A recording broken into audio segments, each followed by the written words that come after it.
Boa noite, bem-vindos, bem-vindas.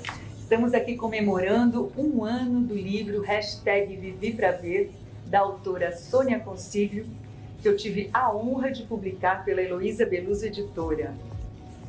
Um livro que já foi comemorado pelos 1000 exemplares vendidos, os primeiros 1000 exemplares, e agora merece uma comemoração especial. E mais do que isso, uma reflexão sobre o que aconteceu durante esse ano após o lançamento do livro. Sônia, é uma honra ter você como autora. Além da notoriedade que você trouxe para o livro e para o nosso trabalho, você se tornou uma grande amiga. Viu? Não, é bom. E para brindar com a gente, nós chamamos 3 pessoas muito especiais e eu vou apresentá-las aqui para vocês. É o Carlos Takahashi, chairman da BlackRock no Brasil e vice-presidente da Ambina. Tudo bem com vocês? Prazer enorme estar aqui com vocês e é um privilégio estar aí com o Carlos, com a Gláucia, né? Estar com pessoas tão incríveis que fazem um trabalho fantástico para que essa agenda continue cada vez mais forte no dia a dia de todas as pessoas. Obrigada a você, Luísa, obrigada, Sônia. Parabéns por esse ano do Vivi Pra Ver. Esse nome é o nome mais assim, nossa, você escolheu super bem, porque todas as vezes que eu vou contar alguma coisa que aconteceu, né, alguma regulação que passou, alguma coisa, eu falo, nossa, como a Sônia falava, Vivi Pra Ver. Então, parabéns, Sônia, é um prazer estar aqui com o Cacá, com o Carlos do Pacto, com você e com a Lana e principalmente com a Sônia. Editora de ESG da revista Isto é Dinheiro, que aceitou o convite de vir aqui mediar essa live. Muito obrigada, Lana. Eu que agradeço. E também agradecer a Advance de Corretora de Câmbio, que está sediando esse espaço e toda a infraestrutura aqui para a gente realizar esse evento. Muito obrigada. A Advance já é parceira na remessa para autores no exterior, envios, enfim, facilita tudo. Muito obrigada. E agradecer especialmente a você que está em casa acompanhando ou no trabalho. Participe também, manda o seu comentário, o que você viveu para ver durante esse ano de 2022. Bem, se você ainda não tem o livro, aproveito para dizer que o livro está à disposição aí. Vocês entrem em contato pelo site ou pelo Instagram, @eloeditora. Eu preparei, Sônia, uma surpresinha para você. Uau! Eu separei algumas imagens que mostram por onde o livro andou durante 2022. Vamos ver? Uau!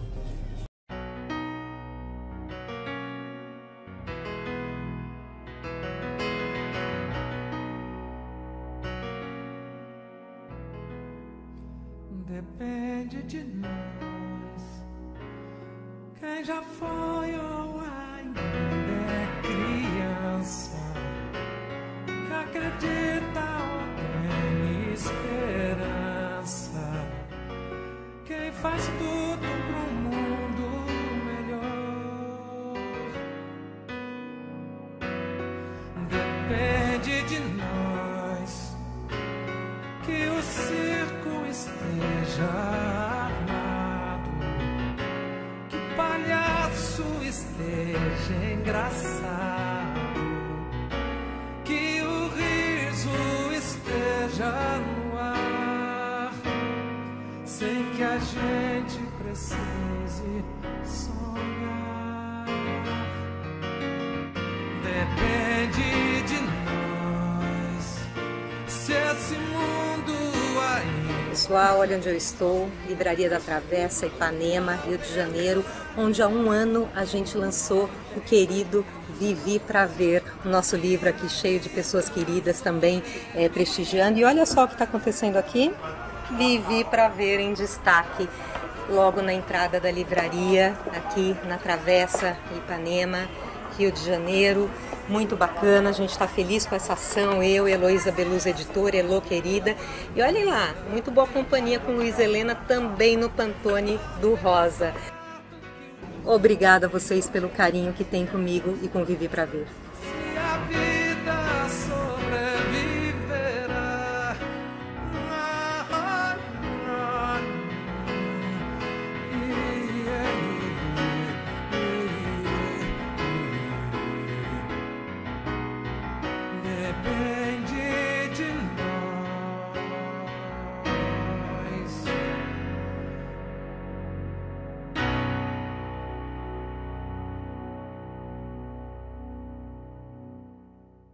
Sônia, parabéns.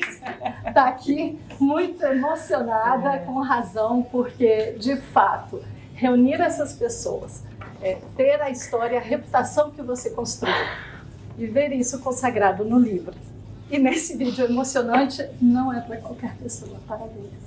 Obrigada, Lana. Fiquei emocionada mesmo. Obrigada, Elô. Vambora. Vambora. Porque a emoção está correndo solta aqui. É isso. E eu tenho uma honra imensa de estar aqui para comemorar esse ano e conversar com todas essas pessoas que a Elô já falou, que realmente tem muito a acrescentar nesse debate super importante e super relevante, que é o ESG e a sustentabilidade. E como essa é uma comemoração, a gente vai fazer uma live um pouquinho diferente. Como vai funcionar? A gente vai pegar alguns trechos do livro, que se você ainda não tem, pode comprar, né? E a gente vai pegar esses pequenos trechos e os nossos convidados vão aí comentar, né, sobre como ele enxerga esses trechos do livro depois de um ano do lançamento. E você em casa também pode participar no Instagram da Sônia Consiglio, que é o Sustentabilidade by Me. Você consegue fazer comentários e também dizer ali o que você viveu para ver em 2022. Tem até um postzinho que é específico com essa pergunta. Comenta aí pra gente que vai ser muito bom ter a sua participação. E Sônia, minha primeira consideração aqui nessa live é para você, não podia ser diferente, né?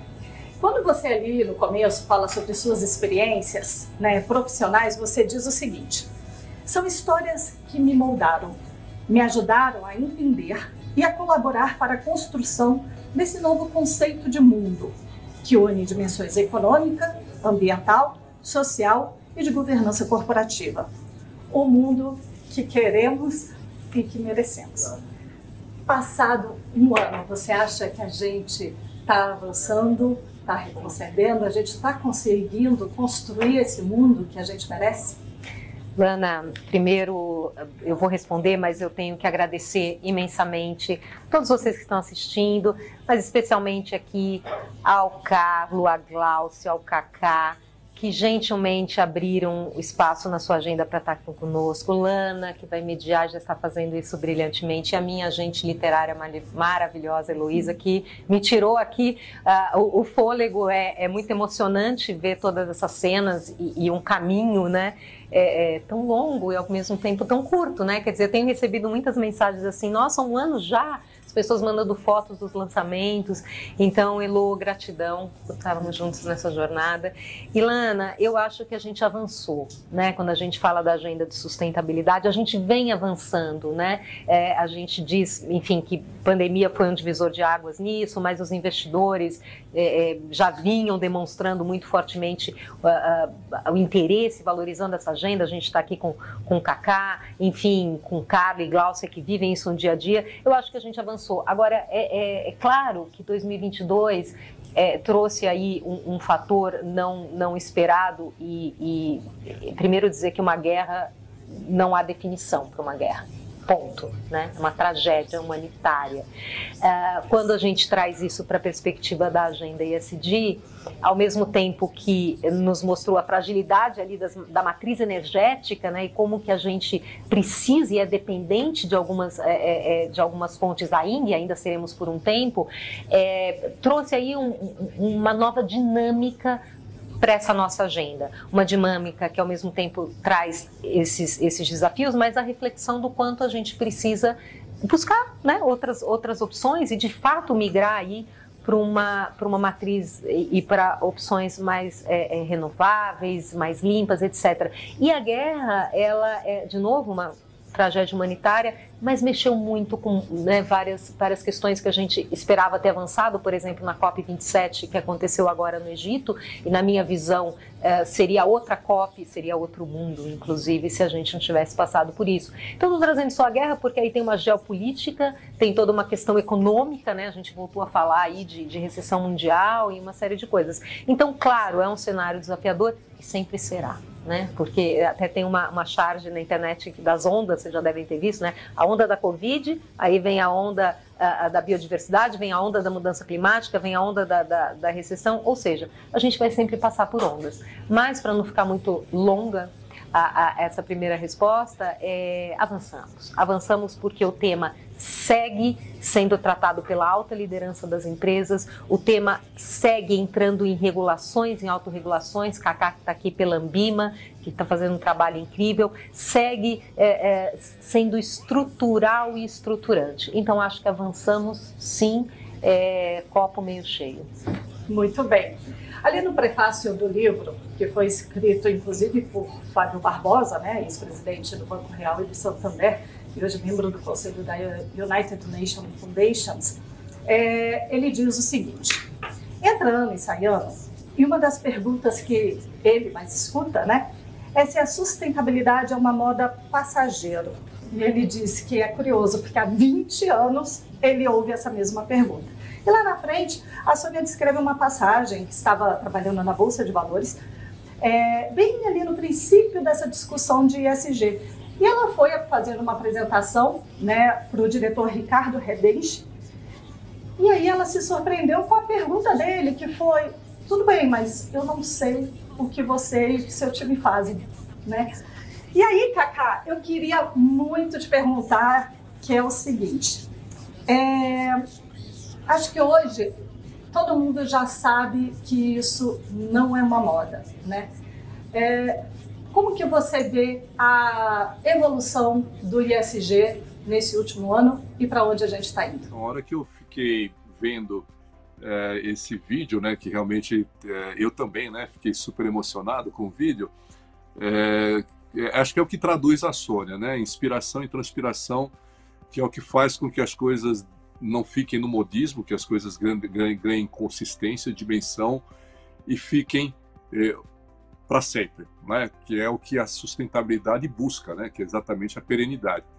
E eu diria que sim, né? Acho que nas grandes corporações, né? Como você colocou, como está descrito lá no Vivi para Ver, né? As grandes corporações avançaram sobremaneira, então já incorporando, né, as questões ESG na sua atividade de uma forma transversal, que isso é super relevante, né? Deixa de ocupar espaço ou na área de risco ou na área de marketing, né? Em algum espaço reservado somente para aquilo dentro da corporação, e passa efetivamente a ser incorporado na empresa, na corporação como um todo. Mas acho que tem um grande desafio, que é exatamente esse que está colocado aí: como você chegar nas empresas menores e assim por diante. Tem um lado que é do próprio cidadão, né, que acho que também nós vimos uma evolução muito grande do comportamento das pessoas com relação à necessidade de você buscar coisas que tratem bem do nosso planeta, ou seja, que trate das questões ambientais de forma adequada, que trate as pessoas dentro de um conceito amplo de sociedade, né? Que trate elas de forma adequada e que seja feito da forma correta, ou seja, que a governança dê suporte a tudo isso. Então, sem dúvida nenhuma, você já tem o cidadão mais preocupado com isso, você tem as grandes corporações, e o que mais nós precisamos agora é que cada um tenha consciência, quer seja uma grande corporação, quer seja o indivíduo, quer seja a pessoa, do quanto ela é capaz de influenciar, de quanto ela é capaz de mover essa agenda, não é? A Sônia está nesse caminho há décadas, não é? Tá aí o Vivi para Ver, né? Para testemunhar isso de uma forma super concreta, né? Mas durante esse caminho a batalha não foi fácil, né? Então você tem que estar aí transpirando e tem que saber que pode inspirar. E acho que cada organização e cada pessoa tem que ter cada vez mais consciência disso para influenciar aqueles pedaços, né, desse mundo de stakeholders que ainda precisam dessa influência, dessa inspiração, para que isso aconteça de uma forma muito mais ampla. Mas Sônia é super certa, apesar de todos os desafios, especialmente desse ano, eu também olho com um olhar mais de copo cheio, com certeza. E é um momento que a gente precisa ter muita empatia para a gente poder ter esse olhar. Perfeito, Cacá, agradeço bastante. E aí, Carlos, a gente sabe que o pacto, né, ele tem um papel muito importante nessa integração dos stakeholders. E aí eu aproveito uma fala do Cacá para trazer um outro trecho do livro que fala o seguinte. O Acatu, isso quando a Sônia estava trabalhando no Banco Boston, né? E aí ela conta sobre uma parceria que eles fecharam com o Instituto Acatu. E ela fala o seguinte, o Acatu nos trouxe inúmeros benefícios, mas o principal, sem sombra de dúvidas, foi ter nos permitido participar do surgimento do conceito de consumo consciente no Brasil. Carlos, eu queria saber como que você avalia, né, o amadurecimento desses stakeholders dentro dessa perspectiva que inclui aí empresas, consumidores, governo, essa integração que o Pacto faz. A gente tem uma maturidade do tema como um todo, né? E isso incluindo todos os stakeholders, né? Você falou aí dos consumidores, do Acatu. A gente viu uma pesquisa recente, participei de uma pesquisa do Acatu e de uma live que eles expunham então alguns resultados e mostram então o quanto o consumidor amadureceu, né, se qualificou nessa discussão da sustentabilidade nos últimos anos, né? Isso, claro, reflete né, em todos os aspectos, né? No final do dia, né, teoricamente, idealmente, quando a gente pensa uma legislação, a gente pensa essa legislação para refletir também o que a sociedade deseja naquele momento, né? E nesse mundo do ESG, da sustentabilidade, a gente está vendo isso, né? Então, um caso que eu sempre gosto de comentar é o que a gente está vendo agora, vamos começar pelo final. Então, a União Europeia, por exemplo, aprovando agora uma resolução com relação a você ter que comprovar que o seu produto que está indo, né, sendo importado pelos europeus não tem ali nada de desmatamento, né? Então, isso é uma coisa. E aí o que a gente vê há alguns poucos anos, né, esse movimento dos europeus, consumidores europeus, né, cresceu muito fortemente com relação a ter um cuidado muito grande com florestas, com desmatamento em geral, né?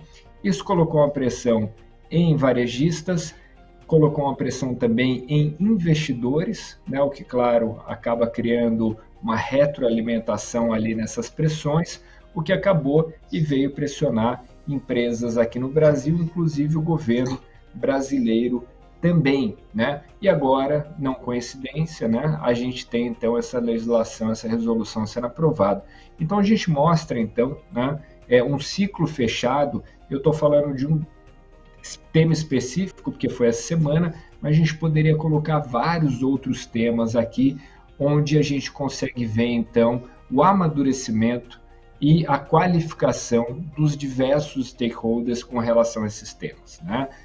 Por exemplo, possivelmente você vai tratar de greenwashing, mas já adiantando aqui, o que a gente vê que hoje é uma besteira muito grande empresas incorrerem no erro do greenwashing, né? Por quê? Porque a opinião pública, a sociedade como um todo, incluindo todos os stakeholders aqui, está muito mais qualificada, né?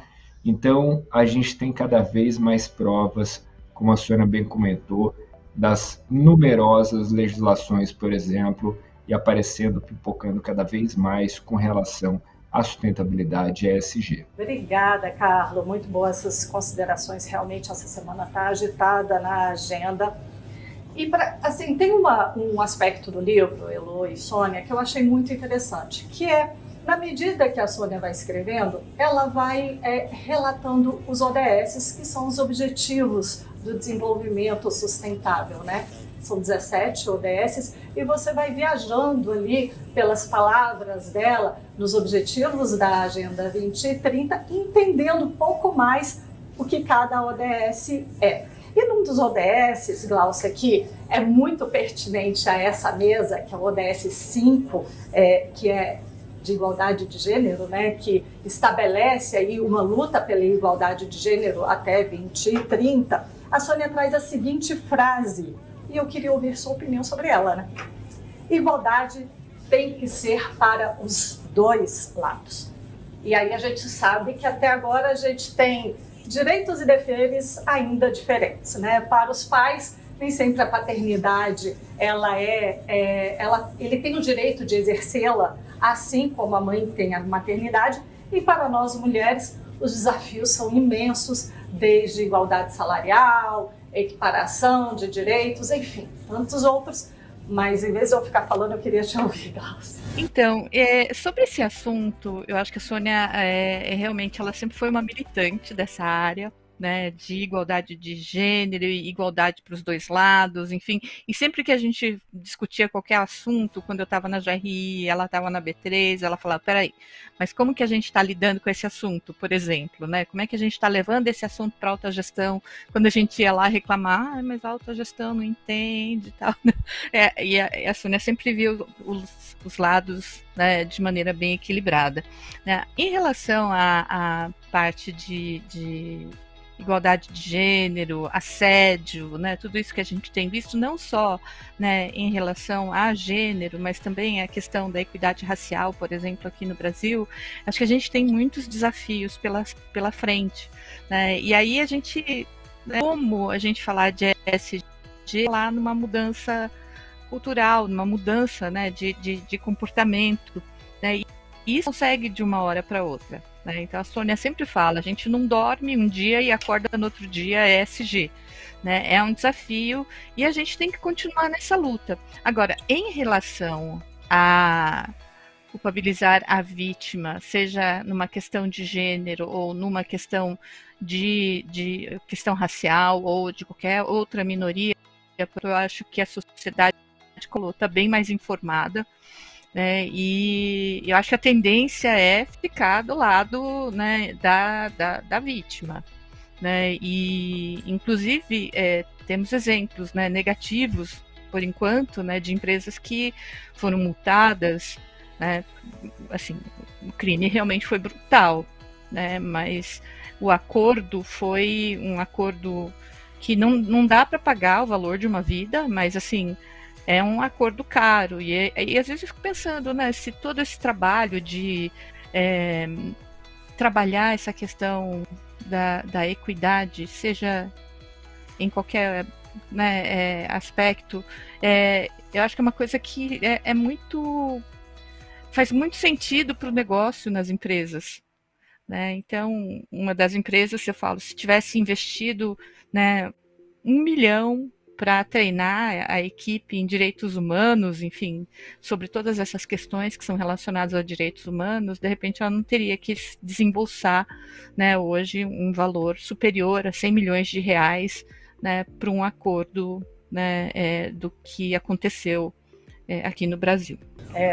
Não tem como concordar mais, né? Acho que toda essa discussão de equidade vai muito além do gênero, né? Acho que a sociedade está ficando cada vez mais complexa e os grupos que foram politicamente, historicamente minorizados precisam ter voz, precisam ter espaço, e as empresas têm um papel crucial nessa jornada aí de colocação, né, Sônia? Eu acho que é um pouco disso.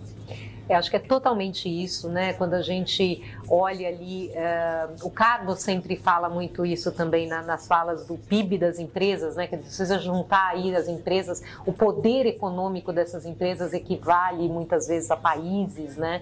Então, o setor privado, ele tem mais autonomia, né? Ele é movido por resultado, a gente sabe disso.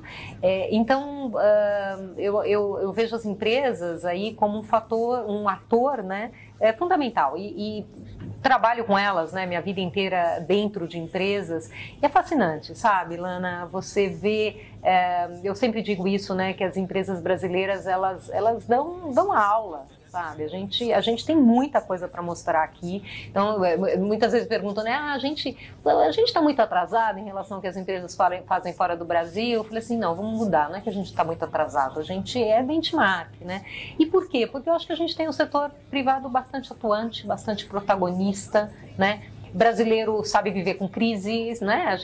Isso é um diferencial, na verdade, também passa por aí, né? Então, sim, eu acho que as empresas... Agora, é claro, né? Eu gosto muito de usar uma imagem de quebra-cabeças, né? E digo também uma frase que ou a gente vai de turma ou a gente não chega, né? Ou se você não tiver o regulador, o autorregulador, a empresa, a sociedade civil organizada, a gente não vai conseguir dar conta. Mas entre todas essas pecinhas do tabuleiro, eu sou fã da pecinha setor privado. Você tocou num ponto que essa conscientização, né, essa educação que as empresas têm como responsabilidade de colocar aí no mercado para trazer essa inclusão. E aí eu aproveito para trazer outro trecho do livro em que você discute o ODS 4, que é a educação de qualidade.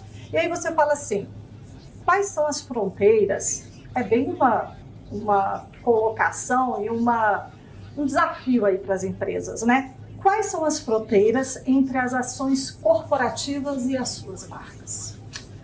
Aprendemos nos últimos anos que o investimento social privado realizado por meio de uma fundação ou instituto empresarial pode e deve estar alinhado ao business. Não dá para concordar mais, mas eu vou chamar o Carlos aqui na tela para comentar. E nesses últimos 12 meses em especial, Carlos, os negócios de impacto social têm atraído muito a atenção, né? Eles têm crescido de maneira bem interessante. Carlos, como é que você avalia esse novo agente que ganha cada vez mais relevância na transformação social e a relação das empresas com eles? Eu vejo que muitas vezes, né, algumas instituições como essas acabam pulverizando o investimento e acaba que não promove um impacto efetivo, né? Então isso é muito importante, a gente olhar para dentro e buscar o propósito. Isso é uma coisa, quando a gente pensa em negócio de impacto, aí sem dúvida nenhuma, a gente tem que ter também muita clareza do que aquele negócio deseja impactar, né? Então a gente está falando de impacto social, impacto ambiental, né? E ali então, e o negócio, claro, sendo um negócio, né? Não sendo ali uma coisa fundo perdido, então tem que ter clareza também do seu propósito para que consiga se desenvolver dentro de um ecossistema que é cada vez maior. Então o que a gente vê, para finalizar essa parte, é que a gente vê uma multiplicação de atores, mas todo mundo focado nesse desejo cada vez maior da sociedade, principalmente das novas gerações, né? De que a gente tenha, primeiro, inclusão de todo mundo, vocês comentaram aí ODS 5, né? Pensando em gênero, mas não só, a gente comentou também de outras parcelas da população minorizadas, como você bem trouxe, então a gente tem cada vez mais a sociedade desejando isso. Então a gente vai ver cada vez mais instrumentos, instituições, mecanismos se multiplicando para que a sociedade chegue então nesse lugar de, como diz a Agenda 2030, não deixar ninguém para trás, né? E aí exemplo disso são, por exemplo, negócio de impacto, ou a gente poderia falar também de mecanismos financeiros inovadores, né, como Sustainability Linked Bonds, Linked Loans e assim por diante, né? Então é isso que a gente vai ver cada vez mais. E aí você trouxe um ponto muito interessante que conversa muito com o mercado financeiro, que é essa história assim de fazer o que a narrativa fala. E aí o livro traz um capítulo inteiro sobre isso, que é o Walk the Talk, né, Cacá? Não tem expressão melhor que o mercado financeiro compreenda. Walk the talk significa fazer o que se diz, né? Sem promessas vazias e sem ações aí para só sair na imprensa, para fazer marketing, isso é muito feio.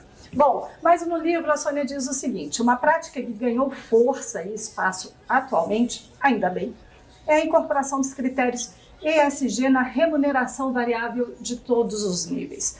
Esse é um poderoso instrumento para alavancar a sustentabilidade corporativa e torná-la natural, e torná-la parte natural dos processos. Afinal, se a empresa fala que acredita na importância desta agenda, deve valorizá-la financeiramente. Cacá, suas considerações, eu acho que não pode ter melhor pessoa aqui nessa mesa para falar sobre essa relação do capital com as empresas e a promessa de se fazer o que se promete. Acho que, sem dúvida nenhuma, o desafio do walk the talk, não é? E o desafio do accountability, né? Como a gente comenta, né? A expressão que a gente usa também no mundo corporativo, é fundamental, né? Sem dúvida nenhuma, é o que vai permitir, na nossa visão, que essa agenda se mova de uma forma consistente e com mais agilidade. O ponto é que ainda tem alguns desafios pelo caminho que precisam ser resolvidos, não é? Apesar da gente já verificar grandes avanços, a gente nota, por exemplo, desafios de encontrar as métricas adequadas, não é? Nós estamos falando numa agenda que ela não é somente prescritiva, é uma agenda também principiológica e, portanto, você tem desafios nessa questão de encontrar a forma de você mensurar e acompanhar adequada. Você também tem o desafio de você trazer uma taxonomia mais adequada, você uniformizar algumas questões, inclusive não só em nível Brasil, mas também de uma forma mais ampla, porque essa é uma agenda que não é só nossa, né? Acho que nós somos um bom benchmark, nós temos alguns exemplos muito bacanas aqui, incluindo, como a Sônia falou, acho que o setor privado traz essa questão dos bons exemplos aqui no Brasil, mas, obviamente, a gente tem que estar muito conectado com tudo que acontece pelo mundo, que acontece globalmente. E aí eu adiciono algumas questões regulatórias e de autorregulação.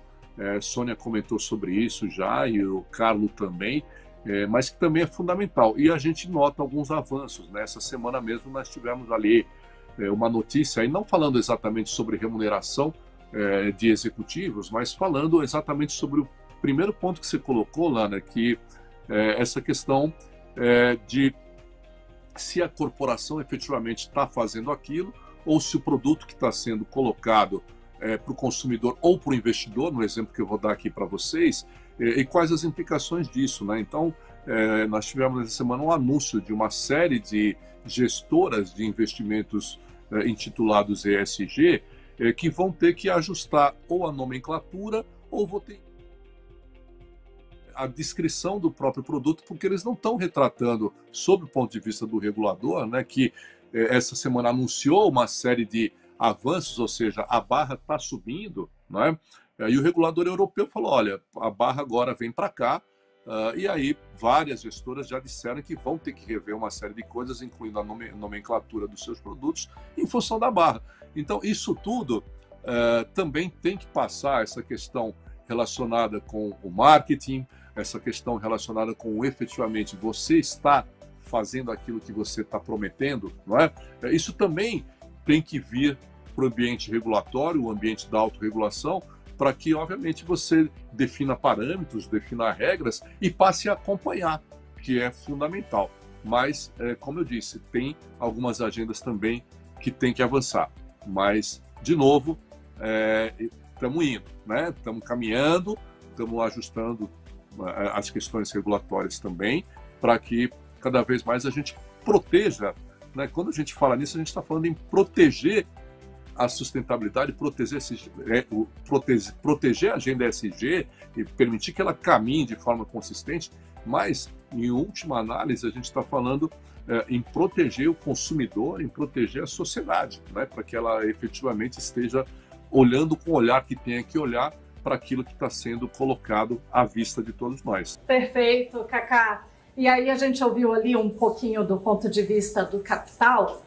E só que, Sônia, acho que tem durante a sua experiência inteira, você falou, você viveu a outra parte, que é a parte da empresa no Walk the Talk.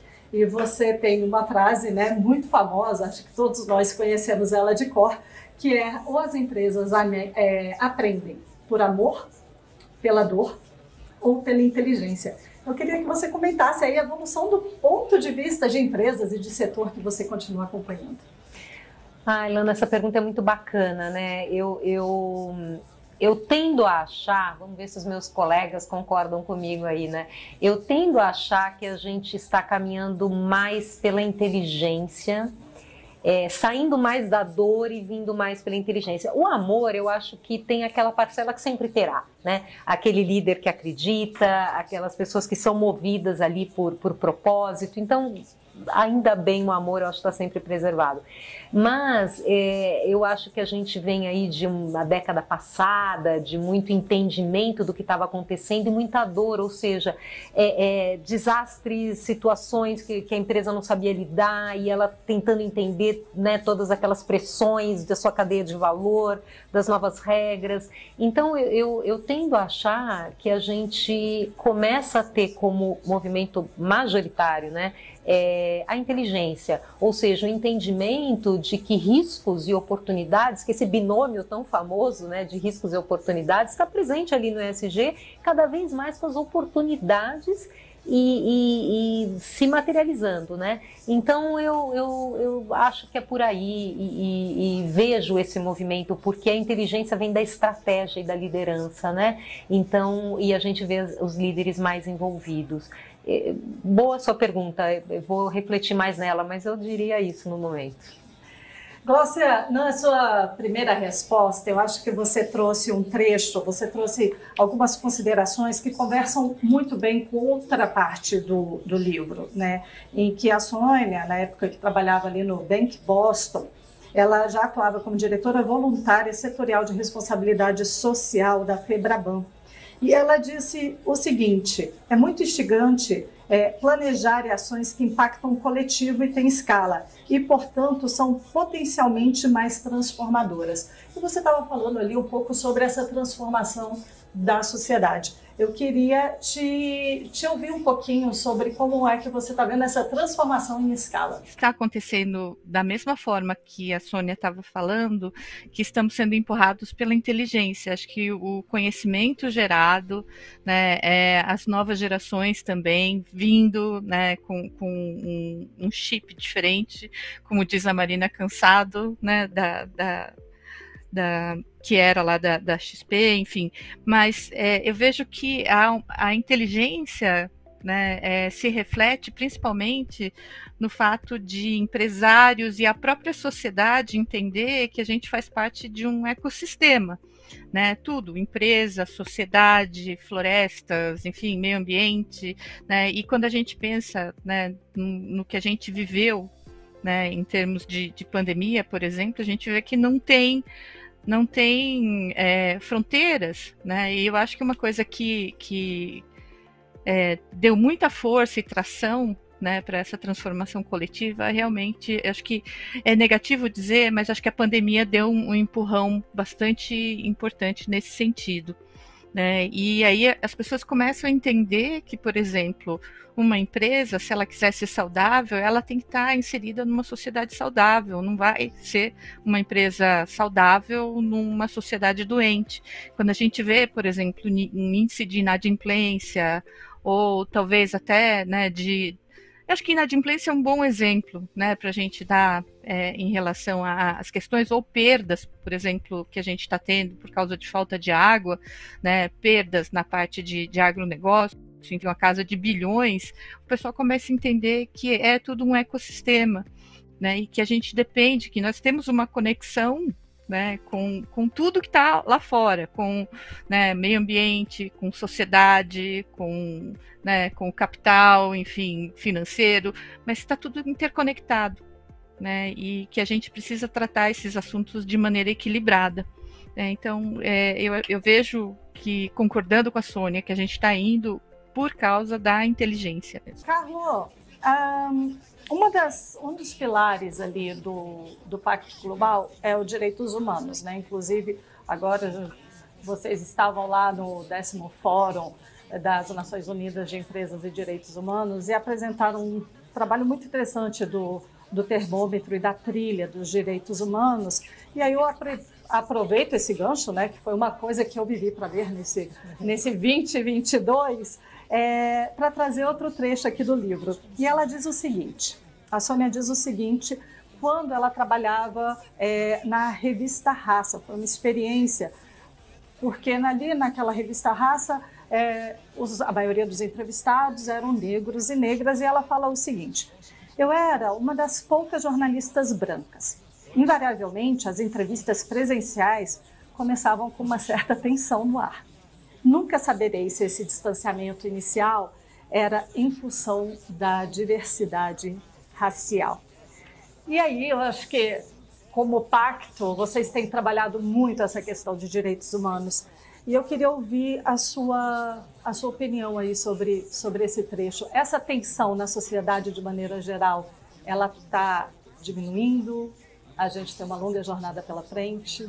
Quando a gente começa a ir para os cargos mais altos, a gente vê que essa representatividade se desfaz, né?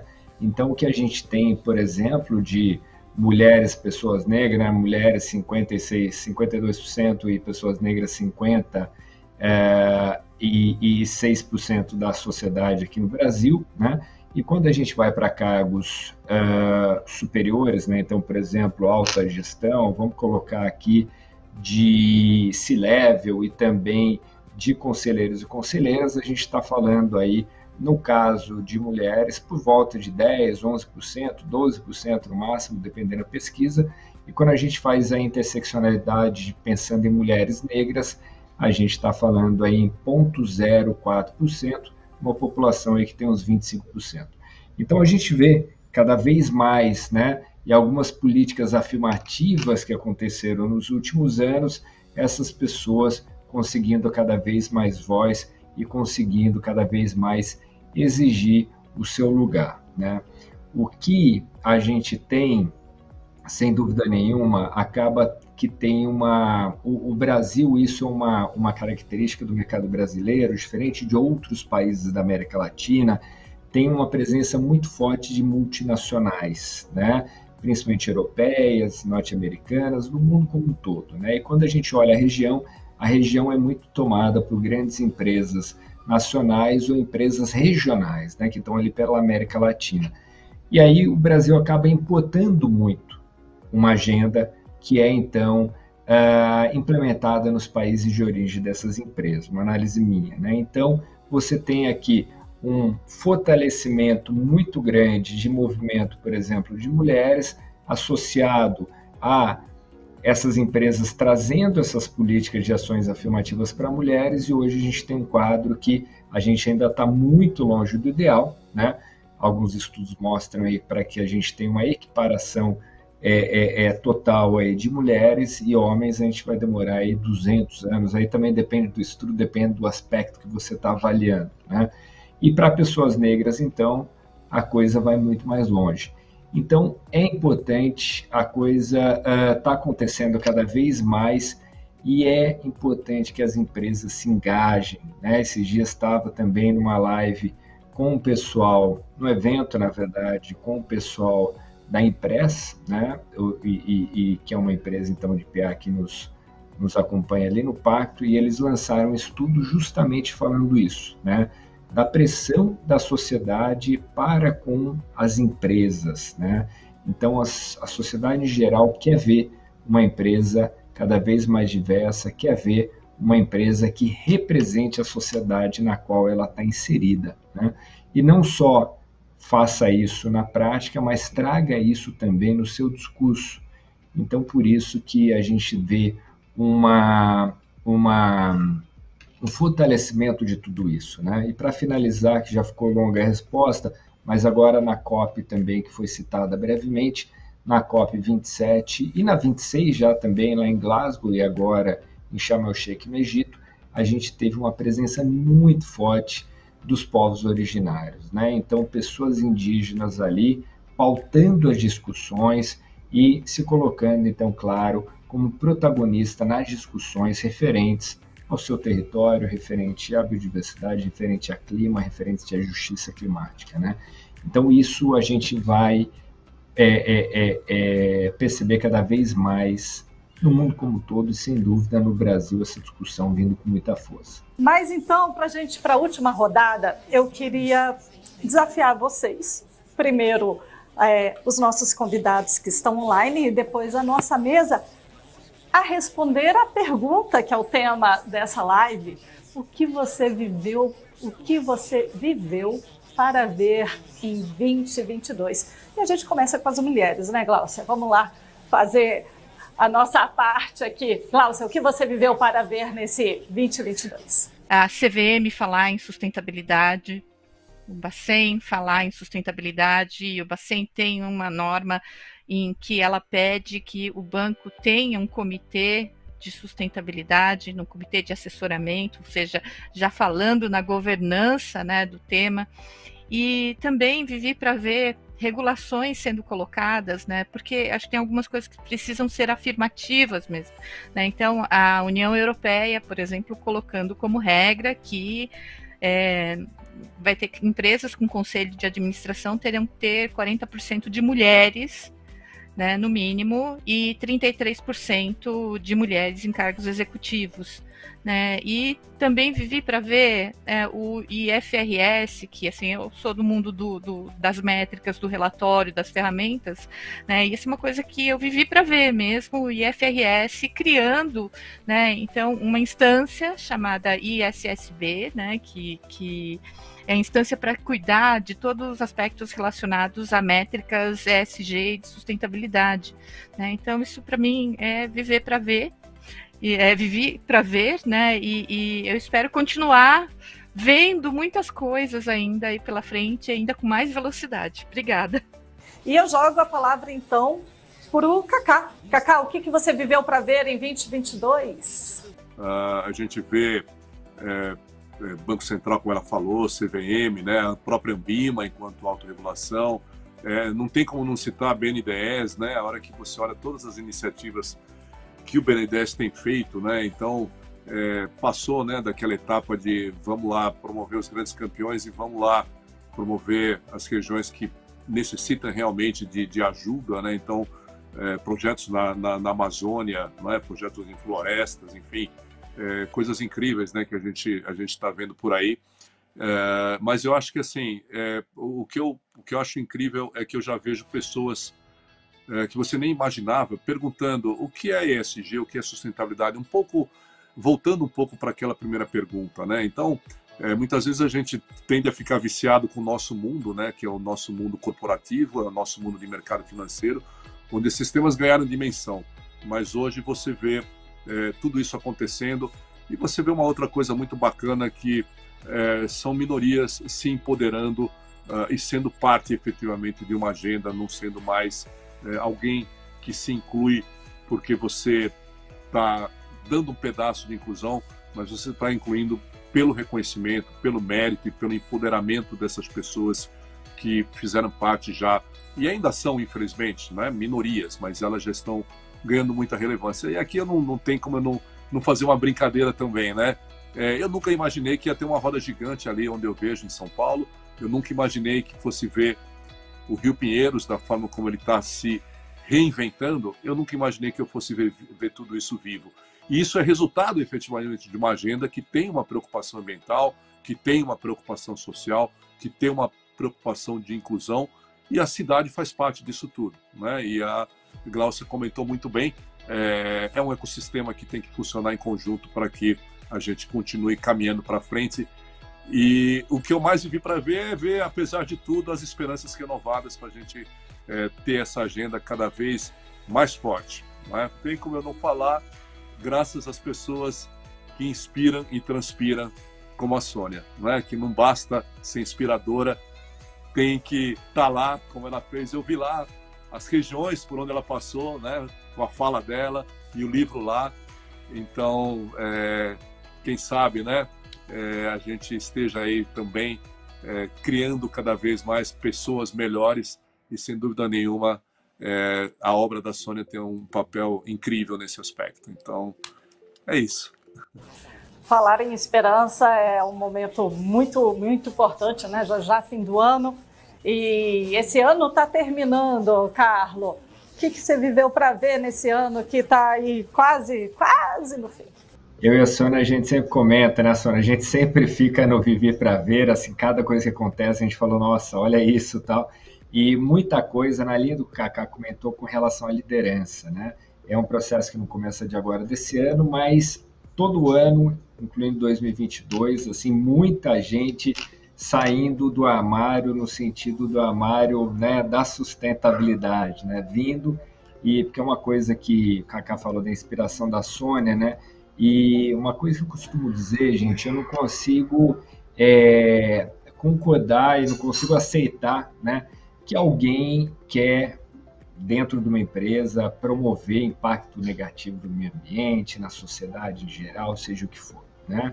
Só que, de fato, o mercado acabou que levava para isso, né? Era uma coisa muito ali fundamentada exclusivamente em número, e esse número é relacionado a resultado financeiro.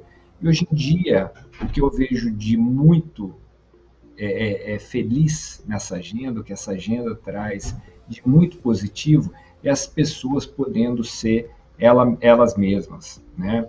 Isso para mim é muito importante, né? Acho que uma campanha que entendo que foi até da Sônia, né, Sônia, lá na B3, a campanha que eu sempre cito também, do Vista-se de si mesmo, né? Que é um exemplo, né, pequeno nisso que eu quero dizer, mas no sentido de que eu acho que é isso, né, as pessoas podendo ser quem elas realmente são. Então, como a Sônia bem comentou, e tem a influência dela muito grande aí, sem dúvida nenhuma, até pelo número de conselhos que ela está, pela representatividade que ela tem, de que hoje, na verdade, não é só bem aceito você levar temas relacionados à sociedade, sejam ambientais, sociais, de governança, para uma reunião de diretoria executiva e de conselho, como, na verdade, o contrário já está ficando verdadeiro, de que se você não levar, tem alguma coisa de errado, né? Então, você tem que não só estar sensível a esses temas, como você tem que saber minimamente para você poder guiar aquela empresa adequadamente, né? E aí, de maneira ampla também, uma coisa que trabalho com clima há muito tempo, eu vivi para ver também esse ano o fundo, né, de perdas e danos sendo aprovado, e mais do que isso, né, o que ele representa, uma coisa que a gente viu nas COPs dos últimos anos, mas eu acho que se materializou nessa COP 27 no Egito, que foi então do ser humano entrando definitivamente na discussão de clima, né? Então, por meio da justiça climática, por meio da transição justa, né? E tudo o que esses conceitos envolvem, né? Então, acho que, de fato, e para finalizar mesmo, com relação, a Sônia comentou também com relação à guerra, né, gente? Isso é interessante, né? De fato, coisa horrorosa, né? Infelizmente, a gente tem que viver um momento desse, né? Então, vivi para ver isso, o que foi horrível, né? Nesse sentido. Mas um lado que me chamou a atenção aí, né? Não que seja positivo, né? Não tem lado positivo nisso, numa guerra, mas assim, de que a agenda ela não arrefeceu, né?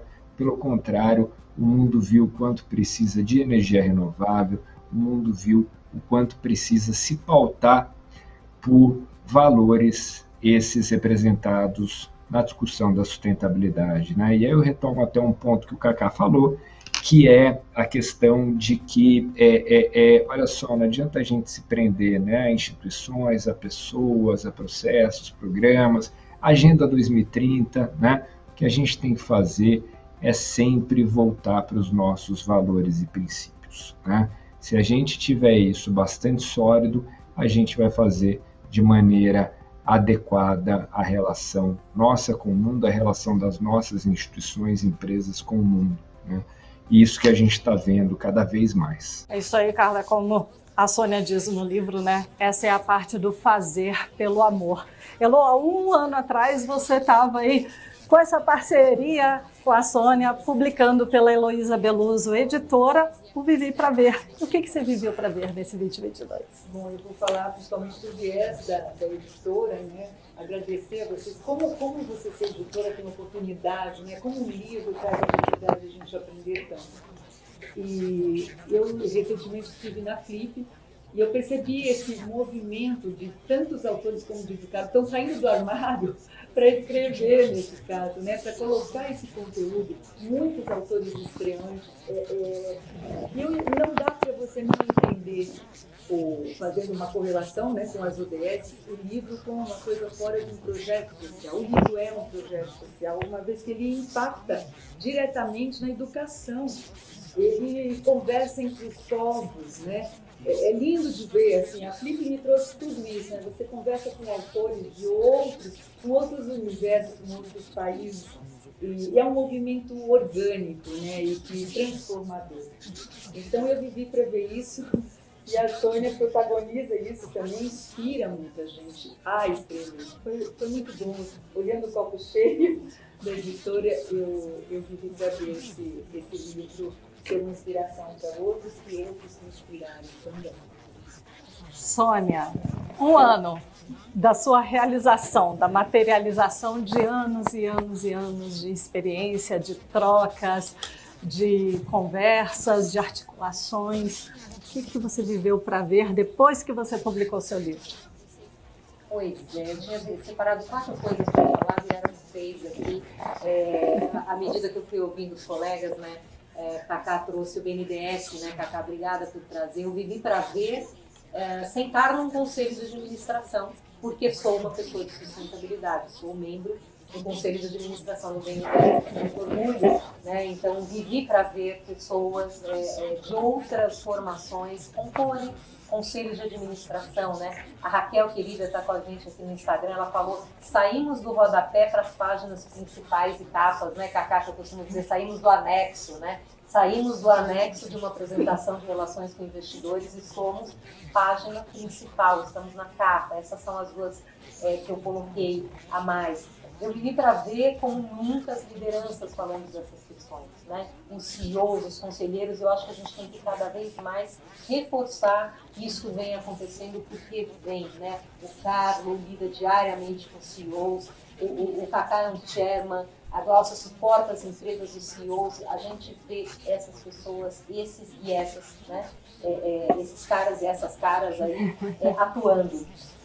Eu vivi para ver um mercado de carbono se estruturando, enfim, né? Vivi para ver aí Brasil via decreto, é bom, não é? Estamos estruturando um mercado mundial de carbono, né? Era impensável isso e avançamos, talvez não tanto quanto a gente quisesse, né? Agora na COP, mas avançamos em 2022 nessa discussão. Os 2 últimos, vou plagiar o meu amigo Carlos aqui, vivemos para ver uma COP trazer um compromisso de perdas e ganhos, né? A gente está olhando de forma estruturada para os mais vulneráveis, que sofrem mais com as questões das mudanças climáticas de forma irreversível. Então, vivi para ver isso de fato entrar no documento final de uma COP. E vivi para ver um movimento anti-ESG, né? Cacá, Carlos, Glaucia, vivemos para ver, porque assim, a gente só ataca o que está em destaque, não é verdade? Ninguém fez um movimento ESG há 20 anos atrás, porque ninguém nem pensava que isso era importante. Então vivemos para ver aí milhões de atores se mobilizando, isso não serve, isso serve, não é bom, tira de lá, né? Então assim, vivi para ver esse movimento acontecer.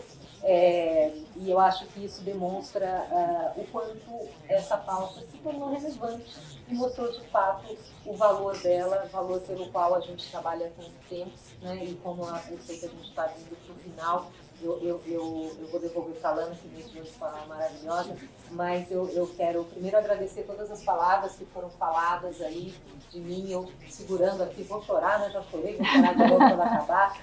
Mas vocês sabem que o Bent Boston, que foi a minha grande escola executiva, tinha um slogan que ele falava assim, ninguém chega lá sozinho. E hoje a gente comemora um ano de Viver para Ver, né?